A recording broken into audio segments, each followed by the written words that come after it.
الله من الشيطان الرجيم بسم الله الرحمن الرحيم قال الله تعالى في الكلام المجيد والفرقان الحميد بسم الله الرحمن الرحيم فمثل إياك. قال الله تعالى خطوط في شان حبيبه صلى الله تعالى عليه وسلم مخبرا وآمرا إن الله وملائكته يصلون على النبي يا أيها الذين آمنوا صلوا عليه وسلموا تسليما. محمد صلى الله وسلم على سيدنا ومولانا محمد النبي الأمي الحبيب العالي القدر العظيم الجاهل وعلى آله وصحبه وسلم صلاة وسلاما عليك سيدي يا رسول الله. الصلاة والسلام عليك يا رسول الله وعلى آلك وصحابك سيدي يا حبيب. سب سے پہلے تو میں خراج تحسین پیش کروں گا جمعیت علماء پاکستان فیصل آباد کے صدر جناب مفتی عبدالشکور صاحب رضوی عالیہ، سیکرٹری جنرل طریقت جناب علی منظور احمد صاحب ساکی عالیہ، اور ہمارے سینئر جتنے ہم ورکر ہیں سب میں، لیکن فیصل آباد کے سینئر نیب صدر ہیں، اور ہر کنونشن اور جو بھی پروگرام ہو جمعیت علماء پاکستان کا اس میں سب سے آگے اٹھتے ہیں کام کرنے میں، اور اعزاز پانے میں سب سے پیچھے کھڑے رہتے ہیں ہمارے جناب بزرگ محترم صوفی محمد اسماعیل صاحب قادری عالیہ خراج تحسین پیش کرتے ہیں اس پروگرام کے انعقاد پر، اور ہدیہ تبریک بھی اور تحسین بھی اللہ پاک اس کا ہر ایک کو بہترین اجر عطا فرمائے۔ سالار جمعیت علماء پاکستان رہبر اہل سنت حضرت قبلہ صاحبزادہ شاہ محمد اویس نورانی صدیقی دام عالیہ، جناب ڈاکٹر جاوید اختر صاحب اور دیگر حال میں موجود تمام حاضرین، السلام علیکم ورحمۃ اللہ۔ یہ جو ہمارا اس وقت پروگرام ہے، سیمینار ہے، یہ قائد اہل سنت امام انقلاب حضرت علامہ امام شاہ احمد نورانی صدیقی قادری دامت برقعہ رحمۃ اللہ تعالی علیہ سے منسوب ہے، اور ہمارا سب کا جمع ہونے کا مقصد یہ ہے کہ اپنے قائد کی یاد تازہ کریں، ان کے کارناموں سے اپنے ورکرز کارکنان جوانوں کو آگاہ کریں، اور جو آگاہ ہیں ان کے لیے یاد کو تازہ کریں۔ اللہ کا قرآن فرماتا ہے اللہ کے دنوں کی یاد کرو، اور عمومی معنی یہ ہے کہ اے محبوب سب کو اللہ کے دن یاد کرائیے۔ اللہ کے دن کون سے ہیں؟ جمعہ ہو، ہفتہ ہوا ہے تو آپ سوموار، منگل، بدھ، جمعرات سب اللہ کے دن ہیں۔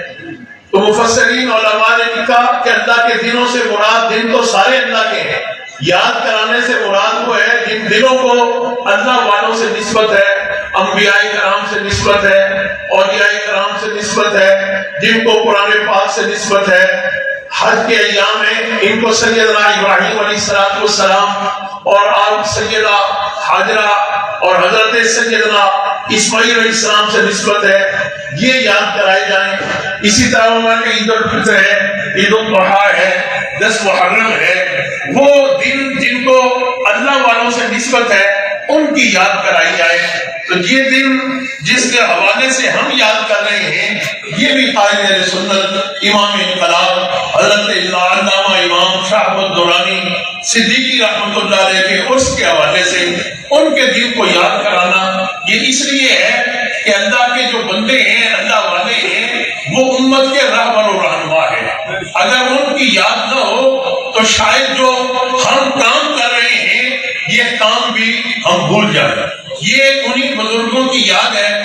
اس سے پہلے حضرت ابوالاسرار رحمۃ اللہ علیہ ہیں، ابو البرکات ہیں، حضور غزالی زمان ہیں، مولانا عبدالحامد بدیونی ہیں، یہ سارے وہ بزرگ ہیں جنہوں نے جمعیت علماء پاکستان کا کام عمل میں لایا۔ حضرت خواجہ قمر الدین سیالوی رحمۃ اللہ علیہ ہیں، یہ جتنے بھی اجمعین بزرگ ہیں ہمارے۔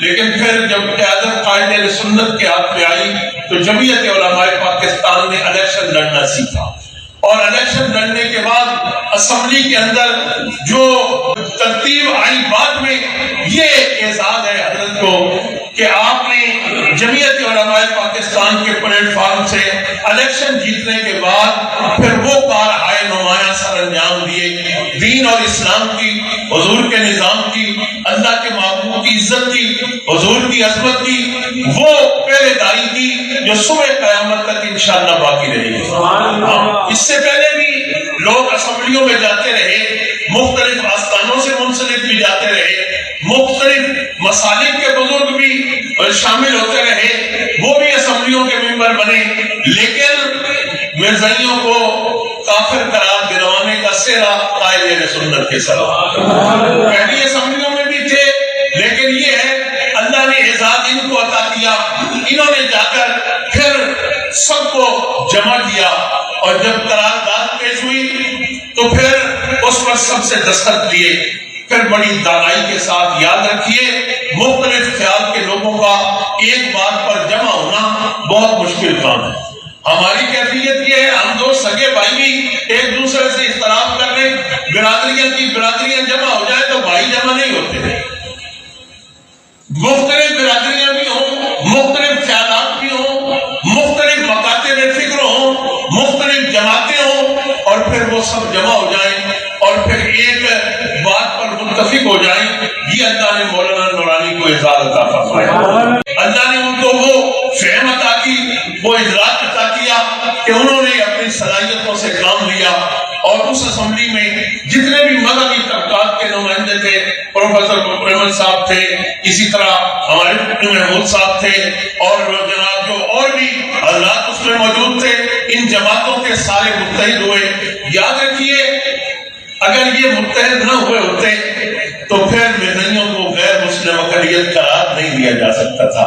آج بہت سے لوگ فتوے ہاتھ میں کیے رکھتے ہیں، یہ اتحاد کیوں ہے، 500 گالیاں دیتے ہیں۔ میرے بھائی اگر ہم گالیاں دیتے رہتے تو حضور کی عزت کی حفاظت نہ کر سکتے۔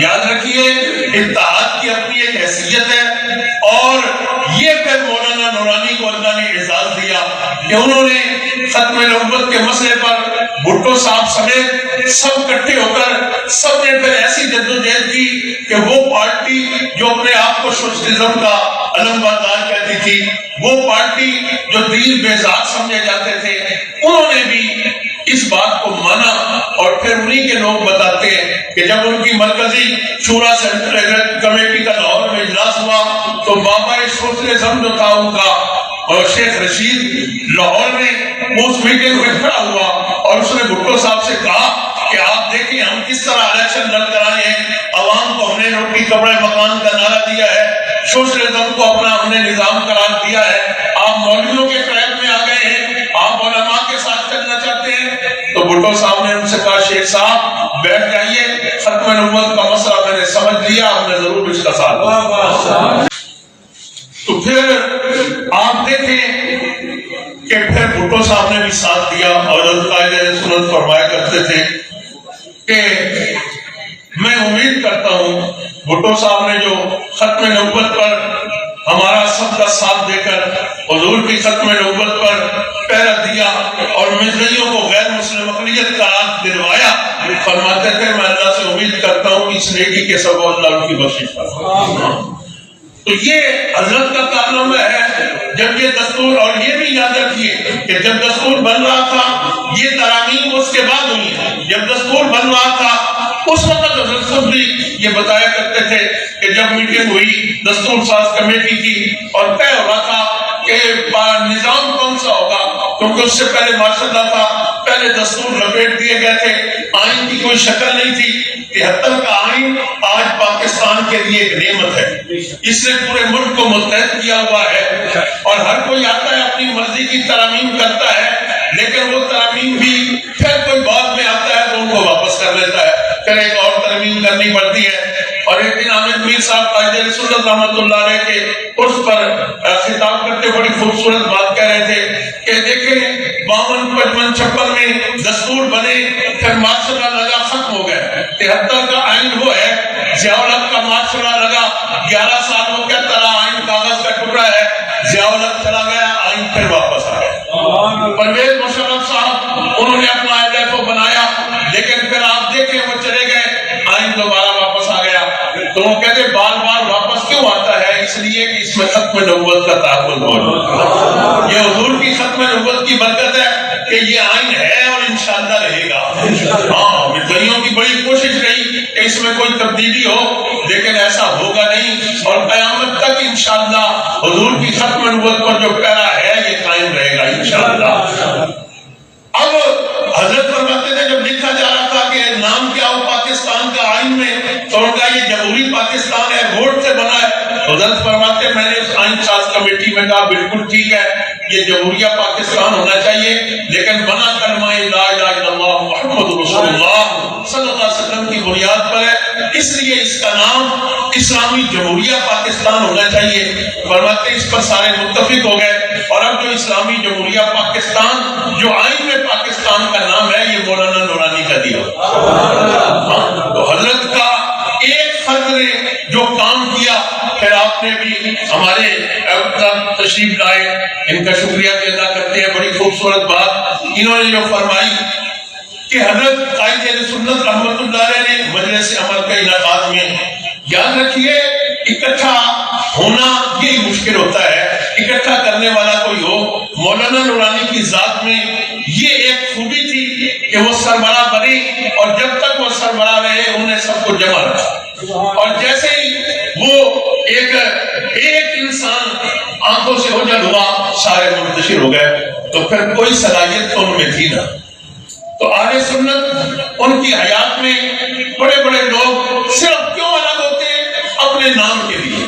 اچھا جب الگ ہو جاتے ہیں پھر سارے کہتے ہیں اکٹھے ہو جائیں۔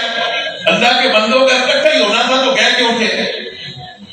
مطلب یہ ہے کہ مقصود اکٹھا ہونا نہیں ہوتا، مقصود یہ ہے کہ اچھے بھلے چلتے کام میں انتشار ڈالا، پھر سب کو اس لائن پر لگا دیا۔ یاد رکھیے اتحاد ہوتے رہیں گے۔ سب سے زیادہ ضروری یہ ہے کہ اپنے بزرگوں کی جماعت کو منظم کیجئے، اس میں جدوجہد کیجئے، انشاءاللہ جب جماعت آگے بڑھے گی سب پھر دوبارہ شامل ہو جائے انشاءاللہ۔ بہرحال دستور میں بھی حضرت نے بہت سی تبدیلیاں کرائیں، اور پھر حضرت نے جو سب سے بڑی اس دستور میں چیز ہے، حضرت اس کو بیان فرماتے ہوئے کہا کرتے تھے کہ الحمدللہ پاکستان کا آئین جو ہے یہ اسلام پسند ہے، یہ اسلامی آئین ہے۔ فرمایا کہ جب یہ آئین میں لکھا جا رہا تھا تو پھر یہ طے ہونا ہوا کہ بتائیے سپریم کون ہوگا؟ تو کوئی کہہ رہے تھے کہ سپریم کورٹ کو رکھے، کچھ نے کہا نہیں سپریم تو پارلیمنٹ ہوگی، اور یہی ہے کہ پارلیمنٹ بھی آئین سازی کرے گی، یہی سپریم ہوگی۔ تو حضرت فرماتے کہ میں نے کہا آپ مسلمان ہیں اور ہمارے لیے سپریم پارلیمنٹ یا سپریم کورٹ نہیں، قرآن و سنت ہے۔ اللہ کا فرمان ہے، رسول اللہ صلی اللہ علیہ وسلم کا فرمان ہے، قرآن و سنت سپریم ہے۔ لہذا اس آئین میں لکھا جائے کہ جو قانون قرآن و سنت کے خلاف ہوگا اس کو خارج کیا جائے، وہ قطعی اس ملک میں بن نہیں سکتا، اور اس کے لیے اسلامی نظریاتی کونسل بنوائی گئی۔ یہ آئینی ادارہ ہے کہ اور اس میں یہ موجود ہے کہ جس قانون کو، جس ترمیم کو اسلامی نظریاتی کونسل میں بیٹھے علماء مسترد کر دیں گے اس ترمیم کو آئین سے خارج کر دیا جائے۔ اور یہ جدوجہد جو ہے آئین میں یہ حضرت نے کی، اور اس کے بعد پھر آگے جب چلے ہم 74 میں ختم نبوت کی تحریکیں چلتی ہیں، لیکن انجام اب بھی آپ کے سامنے تحریکیں چلی لیکن آگے نہیں بڑھ پائے۔ قائد اہل سنت کا کمال یہ ہے کہ جو بھی تحریک چلائی اس کو انجام تک پہنچا۔ 73-74 کی تحریک ختم نبوت چلی اور مرزائیوں کو پھر غیر مسلم اقلیت قرار دیا گیا۔ 77 کی تحریک نظام مصطفیٰ چلی، بھٹو صاحب کا اقتدار ختم ہوا۔ بدقسمتی تھی کہ 90 دن کے لیے آ کر الیکشن کا نعرہ لگانے والا پھر اس نے اقتدار پر قبضہ کر دیا، اور جب اس نے حضرت کو چاہا کہ آپ وزیر اعظم بن جائیں تو حضرت نے بڑا تاریخ ساز جملہ اس سے کہا تھا، ہمارے ہاں جو منتخب ہوتا ہے وہ صدیق ہوتا ہے، جو عامر ہوتا ہے وہ یزید ہوتا ہے۔ لہذا ہم وزارت عظمیٰ کو ٹھکرا دیا۔ یہ نہیں ہے کہ اقتدار ان کے پاس بھی بڑی دفعہ اقتدار آیا، لیکن انہوں نے جب یہ دیکھا کہ اقتدار لے کر پھر ان کی بھی بانٹنی پڑے گی، انہوں نے کہا اس دن حضور کا نظام نافذ کریں گے اقتدار میں آ کر جس دن عوام ہمیں اکثریت سے لائے گی۔ کسی کی غلامی کر کے ڈکٹیشن میں حضور کا نظام نہیں آ سکتا۔ اور پھر اور بھی بہت سے لوگ تھے جنہوں نے کئی مرتبہ یہ کہا کہ ہم فنڈنگ کرتے ہیں، آپ یہ کریں، آپ یہ کریں، طاقتور جماعت بنائیں. اور مشاورت میں یہ ہوا بھی کہ یہ فنڈ لے لیا جائے. تو حضرت فرمایا کرتے تھے کہ ہم کام کرتے ہیں رسول اللہ کے لیے صلی اللہ علیہ وسلم، ہمارا کام حضور کے نظام کے لیے. جب ہم کسی سے فنڈنگ لیں گے تو پھر تو کام بھی تو اس کے لیے کریں گے نا. جو بھی پیسے دے گا اپنی کام ملے گا. تو ہم الحمدللہ حضور کے لیے کام کر رہے ہیں اور رسول اللہ ہمارے لیے کام. الحمدللہ آج لوگ کہتے ہیں آپ کے پاس یہی ہمارے پاس سب سے بڑا اثاثہ ہے کہ ہم نے حضور کے دامن کو پکڑا. الحمدللہ آج بھی حضور کا دامن تھامے ہوئے ہیں اور انشاءاللہ ایک وقت آئے گا اللہ اسی دامن سے ہمیں برکتیں عطا فرمائے گا انشاءاللہ. اور نظام مصطفیٰ صلی اللہ علیہ وسلم اس ملک کا مقدر ہوگا. پھر 70 کی تحریک بھی کامیابی سے ہمکنار ہوئی. وہ ایک اقتدار جو تھا وہ ہٹ گیا. پھر یہ ہے کہ ضیاء الحق سے بھی مقابلہ رہا. اس نے پھر MPM بنائی اور MPM کو سپورٹ کیا اور MPM کو کے ذریعے جمعیت علماء پاکستان کی قوت کو خراب کیا گیا. ضلع احمدیات خان کی نشست جمعیت علماء پاکستان کی تھی. مخدوم نور ہاشمی صاحب وہاں سے منتخب ہوتے تھے. اس کو پورے پاکستان میں پنجاب میں ایک ہی سیٹ آباد کاری کے نام پر تقسیم کی گئی اور وہ احمدیات خان شہر کی سیٹ ہے تاکہ مخدوم نور صاحب جمعیت علماء پاکستان یہاں سے الیکشن نہ جیت سکے. اسی طرح جنگ میں بھی ایک تنظیم کھڑی کی گئی. جنگ سے 3 سیٹیں ہم نے جیتی تھی اور جنگ میں بھی جماعت کی قوت کو اس نے خراب کیا. لیکن قائد اہل سنت رحمت اللہ علیہ نے کبھی کسی دھونس میں کسی جبر میں کبھی بھی سر نہیں جھکایا. وہ فرمایا کرتے تھے یہ الیکشن کی ہار جیت علی پور میں ایک جلسہ ہوا. ایک پیر صاحب نے بڑے زور و شور سے وہاں تقریر فرمائی کہ آپ الیکشن ہار گئے ہیں. یہ ہے وہ جو جانے لگے تو حضرت نے ہاتھ پکڑ کر بٹھایا. کہا آپ نے کہا مولانا جواب دے تو اب جواب سن کر جائیے گا. بٹھایا اور پھر حضرت نے بہت سی باتیں کہی. لیکن جو بات اس وقت مطلع کرنا چاہتا ہوں حضرت نے فرمایا کہ سنیے ہمارے نزدیک کثرت اور قلت یہ کوئی چیز نہیں ہے. اور حضرت فرمایا کرتے تھے کہ ایک اور صاحب نے بھی لے میں ایک دن سوال کیا تو حضرت نے ان سے کہا کہ جی فرمائیے. انہوں نے کہا جی ووٹ نہیں ملتا آپ الیکشن ہار گئے. حضرت نے فرمایا آپ سچ بتائیے کہ آپ کہاں رہتے ہیں؟ فلاں کالونی میں. کتنے گھر ہوں گے؟ انہوں نے کہا 200 گھر ہوں گے. مسجد شریف ہے کتنے نمازی فجر پر ہوتے ہیں؟ ان قریب 5-6 ہوتے ہیں. تو حضرت نے کہا اس کا مطلب ہے اذان دینا بند کر دی جائے. وہ کہیں گے مؤذن صاحب آپ اذان دے رہے ہیں نمازی تو آتے نہیں ہیں. کہا سنیے ہم نظام مصطفیٰ کی اذان دے رہے ہیں. ہمارے ذمہ اذان دینا ہے. نمازی آئیں گے تو ٹھیک ہے نہیں آئیں گے تو اللہ کی بارگاہ میں خود جواب دیں گے. حضرت نے ہمیشہ نظام مصطفیٰ صلی اللہ علیہ وسلم کے لیے اذان دی. وہاں حضرت نے پیر صاحب سے کہا کہ اگر قلت اور کثرت حق کا وجہ ہوتی تو پھر تو امام حسین بھی شکست کھا گئے تھے تمہارے نزدیک. قیامت کے دن یہ نہیں ہوگا کہ کثرت یزید کے ساتھ تھی. یہ حساب یہ ہوگا کہ امام حسین کے ساتھ کتنے تھے. اللہ کے ہاں عزت والے وہی ہوں گے جو سیدنا امام حسین کے ساتھ تھے. یاد رکھیے یہ قلت اور کثرت معیار نہیں ہے. اللہ کے ہاں معیار یہ ہے کہ ان اکرمکم عند اللہ اتقاکم. تم میں اللہ کے نزدیک معزز وہ ہے جو زیادہ متقی اور پرہیزگار ہے. اور مولانا نورانی کا تقویٰ ان کی پرہیزگاری. کئی ایسے مواقع آئے ہم نے بھی مشورے دیے حضور یہ کام ہونا ہے. سنی جہاد کونسل جب بنی تو بہت آگے جمعیت کے تھا. حضرت نے فرمایا ہم کشمیریوں کے ساتھ ہیں ان کو جو کہتے ہیں کرتے ہیں لیکن آپ کہیں کہ ہم چندے کریں تو یاد رکھیے یہ نہ میں کروں گا اور نہ کسی کو اپنی جماعت میں کرنے دوں گا. حضرت صاحب کی ایک میٹنگ کا حال بتاتے ہیں کہ حضرت نے جب کہا کہ سنیوں کا بیٹھو تو آخر میں حضرت نے کہا باتیں آپ کی اچھی ہونا چاہیے لیکن یہ چندہ وہ اکٹھا کرے جو حساب رکھے اور آگے جا کر حساب دے سکے. حضرت نے ساری زندگی کسی سے کوئی آپ کو نہیں ملے گا جو کہے ہم سے پیسے لے لیے کہ حضرت جو ہے اسی تقوی میں رہے کہ اللہ کی بارگاہ میں جواب دہی بھی ہو اور اسی کے ساتھ حضرت نے ساری زندگی گزاری. اور حضرت کا جو زندگی کا یہ دور ہے ہمارے لیے مشعل راہ ہے. کارکنوں کے لیے یہ روشن مینار ہے. اسی کو ہم لے کر چلیں گے تو انشاءاللہ پھر وہی دور پلٹے گا. اور پھر حضرت نے جب مجلس امرا ملی جمعیت کی کونسل بنی اور آپ نے دیکھا کہ وہ دور تھا کہ وہ محترمہ بینظیر بھٹو صاحب کا اقتدار تھا تو وہ کچھ جنہوں نے گستاخ تھے ان کو رہائی مل گئی. تو حضرت نے اس وقت ملی جمعیت کے پلیٹ فارم سے ہڑتال کا اعلان کیا اور وہ اتنی کامیاب ہڑتال تھی کہ اس کی پاکستان میں مثال نہیں ملی. پھر جب پرویز مشرف صاحب آئے انہوں نے اللہ کو بنایا تو ختم نبوت کی شکیں اس میں داخل نہیں کی. مرزائیوں نے کہنا شروع کر دیا کہ وہ آئین ہی ختم ہو گیا جو ہمیں کافر کہتا تھا. پھر متحدہ مجلس عمل کے پلیٹ فارم سے حضرت نے دورہ کیا, رحیم یار خان تشریف لائے, سکر میں بھی حاضر ہوا, حضرت وہاں تشریف لائے, تاجروں سے ملے, اور پھر متحدہ مجلس عمل کی جماعتوں نے ایک جدوجہد کی, اور پھر تاریخ سال ہڑتال ہوئی.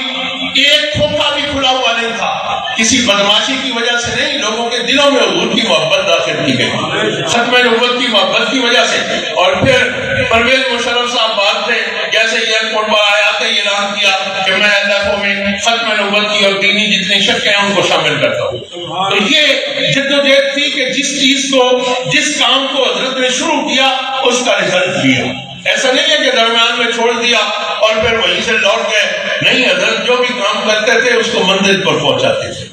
تو یاد رکھیے یہ حضرت کی جو زندگی ہے یہ ہمارے لیے مشعل راہ ہے. کتنی سیاسی مصروفیات کے ساتھ حضرت نے 67 سال بغیر کسی ناغے کے تراویح پڑھائی, 67 سال. اور جب مجلس عمل کا دور تھا تو کیا رمضان شریف آ گیا, قاضی صاحب نے کہا کہ حضرت آئے اجلاس ہے اسلام آباد میں فلاں تاریخ کو رکھ لیں, تو حضرت نے کہا کہ میں رمضان شریف میں باہر نہیں آتا ہوں, آپ کو اگر اجلاس رکھنا ہے تو پھر میرے یہاں رکھ لیں. حضرت کی رہائش گاہ پر اجلاس ہوا, حضرت نے آخری سال مثال سے چند دن پہلے تک بھی وہ مصلی بھی قضا نہیں کیا, اور پھر حضرت فرماتے کہ الحمدللہ تراویح ہو گیا, تراویح پڑھا لیا. اور پھر پاکستان سے اتنی محبت, یہ اچھی سڑکیں بننے لگی, موٹر وے, تو حضرت کئی مرتبہ گاڑی روک دیتے اور باہر نکلتے اور فرماتے کہ ماشاءاللہ پاکستان میں بھی اچھی سڑکیں بننے لگیں, الحمدللہ یہ ملک, اللہ بہت دعائیں فرماتے ملک پاکستان کے لیے. یہ جو لوگ کہتے ہیں پاکستان کیا ہے, ان کو حضرت کے ان اخوان سے بھی کچھ سبق لینا چاہیے. حضرت ہمیشہ ملک کے لیے فکر مند رہتے, ایک بھی اچھا کام ملک میں ہو رہا ہوتا تو اس پر خوش ہو جاتے, فرماتے الحمدللہ پاکستان میں بھی یہ بھی ہو رہا ہے, یہ بھی ہو رہا ہے. پاکستان کے موسم کی بات ہوتی, بڑی تعریف کرتے. اور پھر حضرت کا جو زندگی کا ایک تھا, حضرت تراویح پڑھاتے تھے, دین سے کتنی حضور اور اللہ کی شریعت سے اور احکامات سے ہم نے سنا ہے, لیکن عمل کرتے ہوئے جیسا حضرت کو دیکھا اور کسی کو نہیں دیکھا. میں اپنی بات کر رہا ہوں. یہ لوگ تراویح تربیہ کی جمع ہے, یہ ہم پڑھتے رہتے ہیں تربیہ, 4 تراویح کے بعد جتنی دیر میں 4 تراویح پڑھائیں اتنی دیر بیٹھے تو تربیہ کرتے ہیں. اسی سے ہم 20 تراویح لیتے ہیں کہ تراویح تربیہ کی جمع ہے. 4 پڑھ کر بیٹھے, پھر 4 پڑھ کر بیٹھے تو پھر تربیہ ہوتا, تراویح ہوتی. کم از کم 3 یا 3 سے زیادہ ہوں گے تو جمع کا صیغہ استعمال ہوگا. تو حضرت کو دیکھا میں نے, حضرت 4 تراویح پڑھاتے اور پھر بیٹھ جاتے, ذکر اذکار کرتے, لوگ کوئی گرمی ہوتی تو پانی پی لیتے, پھر حضرت کھڑے ہوتے اگلی 4 تراویح پڑھاتے. پھر جب تراویح ختم ہوتی تو درس قرآن لیتے, اور درس قرآن بھی ان کا کمال درجے کا. ایک دن حضرت نے سورۃ الحجرات کی تلاوت کی, اور پھر حضرت جو ہے وہ جب اس کے بعد 15-20 منٹ کا درس دیتے تو حضرت نے درس دیتے ہوئے یہ ان الذین ینادونک من وراء الحجرات اکثر یہ آیت مبارکہ دی, اور حضرت نے فرمایا کہ اللہ نے تو خود حکم کیا ہے کہ دستک دو, کہیں جاؤ تو بغیر اطلاع نہ جاؤ, اطلاع دو, دستک دو. یہاں اللہ نے کیوں فرمایا کہ جو حجرات کے پاس سے پکارتے کہ یا رسول اللہ صلی اللہ علیہ وسلم میں فلاں ابن فلاں حاضر ہو گیا ہوں, ان کو کیوں کہا کرنا؟ اللہ کہہ رہا ہے کہ میں اکثر بے وقوف ہے. تو حضرت نے فرمایا, رب فرماتا ہے بے وقوف ہو, تم سمجھتے ہو رسول اللہ نہیں جانتے کون آیا. ہاں, اللہ نے علم عطا کیا. حضرت فرماتے حضور جانتے ہیں, رب فرماتے میرے محبوب جانتے ہیں کون آیا, بیٹھ جاؤ, اور جب میرے محبوب چاہیں گے خود سے تشریف لے آئے. تو باقیوں سے بھی ہم سنتے رہتے. حضرت کا ایک دن حضرت پھر پڑھ رہے تھے, نبی امی کا ذکر آیا تو حضرت نے اس لفظ پر گفتگو کی وہ 15-20 منٹ. حضرت نے فرمایا کہ بعض لوگ یہ کہتے ہیں کہ نبی امی کے معنی یہ ہے کہ نبی ان پڑھ ہے. انہوں نے کہا بیوقوفا, نبی ان پڑھ ہوتا تو امت کو پڑھاتا کیسے؟ یہ تو معلم کائنات ہے, پڑھانے کے لیے تو آئے ہیں, ان پڑھ کیسے ہو سکتے ہیں؟ تو حضرت نے فرمایا نبی امی کے معنی کیا ہے؟ وہ مختلف سب کرتے ہیں, لیکن حضرت نے کیا فرمایا؟ بڑی خوبصورت. حضرت نے فرمایا آیت پڑھی کہ دیکھے قرآن نے کعبۃ اللہ کو ام القریٰ کہا ہے. کیوں کہا ہے ام القریٰ؟ کہ یہ سینٹر ہے, مرکز ہے زمین کا, اور اس کے بالکل اوپر جو ہے وہ بیت المعمور فرشتوں کا کعبہ ہے. تو حضرت نے فرمایا یہ مرکز ہے, تو حضرت نے کہا کہ عربی زبان میں ماں کو امی کہتے ہیں، اسی طرح ہم اردو میں امی کہتے ہیں، انگریزی میں ممی کہتے ہیں۔ حضرت نے فرمایا اسی سے ملتے جلتے الفاظ دنیا میں رائج ہیں۔ معنی کیا ہے؟ فرمایا معنی یہ ہے، امی امی کیا ہے؟ اس کا معنی مرکز ہے۔ جب بچے کو کوئی تکلیف ہوتی ہے دوڑ کر ماں کے دامن سے لپٹ جاتا ہے۔ فرمایا نبی امی ہیں، امتی جہاں تکلیف پہ آتا ہے دامن مصطفیٰ سے لپٹ جاتا ہے۔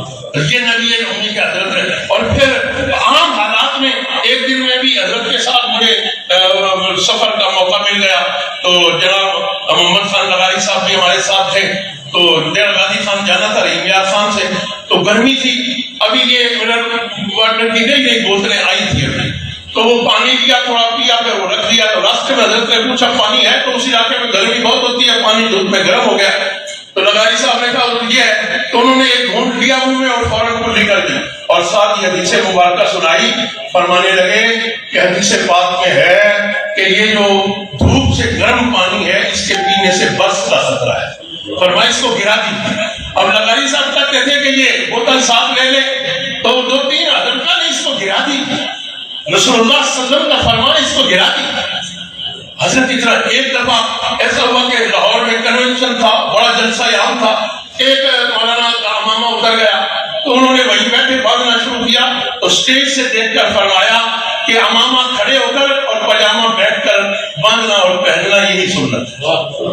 آپ دیکھیے ایک یعنی سنت وہ بھی نکاح سے اوجل نہیں ہے۔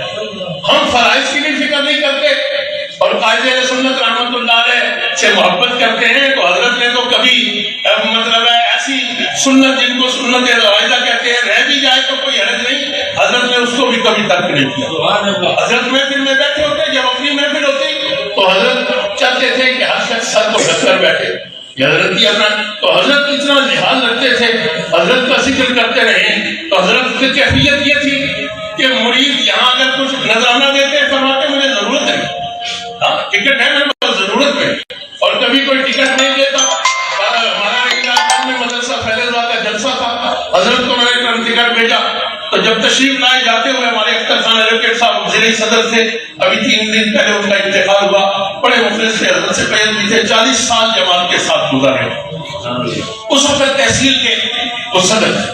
تو حضرت جاتے ہوئے ٹکٹ بھی ان کو دے گئے اور کچھ پیسے بھی دے گئے کہ یہ سیال صاحب کو دے دیجیے گا کہ میں تو آگے جا رہا ہوں ٹکٹ کا، میں نے کہا دے دیں گے، مدرسے کے پیسے ہیں، مدرسے کے کام آ جائیں گے۔ اور کوئی کراچی جا کر حضرت کی خدمت میں پیش کرتا، تو بہت دفعہ ایسا ہوا ہمارے ساتھیوں نے کچھ دینے کی کوشش کی، نہیں اس کو جیب میں رکھیں، آپ مسافر ہیں، مجھ سے زیادہ ضرورت مند ہے، میں تو گھر میں بیٹھا ہوں، آپ سفر میں آپ کو ضرورت پڑ سکتی ہے، رکھیے اس کو جیب میں رکھیے۔ اس طرح حضرت نے زندگی گزاری، اور جو جن کے ہاتھ بڑے بڑے ہمارے ٹائم جن کے ہاتھ مریدوں کی جیب میں ہوتے ہیں وہ بھی مولانا نورانی مکان کرتے ہیں۔ تو اہل سنت کو چاہیے اپنے آپ پر غور کریں، حضرت کا یوم مناتے ہیں تو پھر حضرت کے افکار سے، حضرت کے اقوال سے، حضرت کی زندگی سے بھی سبق حاصل کیجیے، تاکہ ہم اسی نہج پر چلیں، اسی ڈگر پر روانہ ہوں، اور ہم جمعیت علماء پاکستان کو اس جگہ پر بحال کر سکیں جس پر حضرت چھوڑ کر گئے تھے۔ سب سے بڑا کرنے کا کام یہ ہے کہ حضرت نے جو ترامیم تھی، اب وہ وزیر اعظم بھی حلف اٹھاتا ہے، ختم نبوت کا صدر بھی، لیکن اب وقت اللہ ہمیں دے جمعیت علماء پاکستان پہنچے تو یہ انشاءاللہ حلف پھر جو ہے ہماری کورٹ میں بھی ہوگا اور پھر یہ GSPO میں بھی ہوگا انشاءاللہ، اللہ موقع پر